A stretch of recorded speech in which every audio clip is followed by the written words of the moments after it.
What do UCT, Wits, and $2.5 billion that are frozen have in common? And why is the media avoiding the one reason the US has pulled the plug?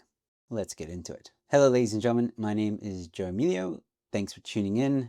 Welcome to Truth Report. Today, we dive into a story that has gotten way too little attention. South African universities are in full-blown panic mode after the US has frozen billions of dollars in research funding. Wits and UCT are scrambling. Jobs are on the line and postgrads are left hanging. But here's the twist. The US didn't just wake up one day and decide, oh, we're just going to cut funding because of budget cuts. No. This is more politically motivated than you might think. According to a News 24 investigation, 44 university programs have been affected, worth 2.5 billion rand. Wits Health Consortium is begging National Treasury for 1.8 billion rand in replacement funding. And UCT?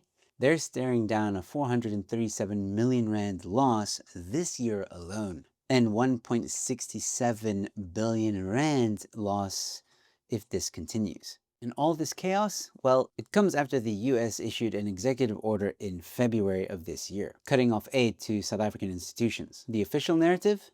Policy change. But here's what the headlines won't say. The aid wasn't cut because the US suddenly had budget cuts. It was cut because certain allegations say that certain institutions in South Africa have ties with Hamas or have supported pro-Hamas activities. Yeah, that's right. These universities are being accused of supporting terrorist organizations. And this context is entirely ignored by News 24, or at least in this article that claims to be an investigation. And this isn't just a theory. It's been hinted at by US diplomatic circles. There are also serious and credible allegations that the South African government's decision-making is compromised by widespread corruption tied directly to Iran.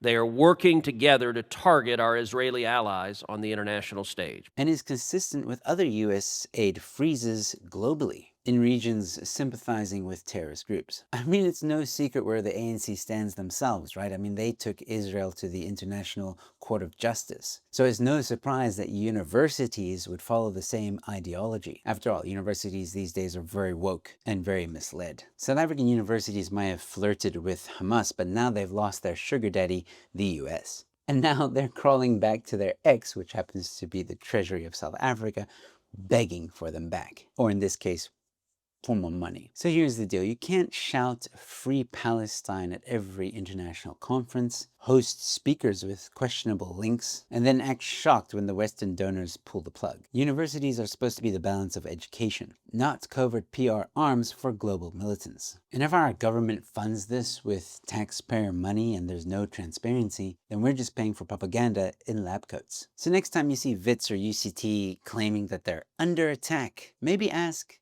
by whom? The US or their political bedfellows? But let me know your thoughts on all this in the comments section below. And while you're here, don't forget to subscribe to the channel. Follow us everywhere on all social media platforms. Just look for the Truth Report. Go to our website as well, where you can find out more information. And also don't forget to share far, far and wide. Truth has finally come to South Africa.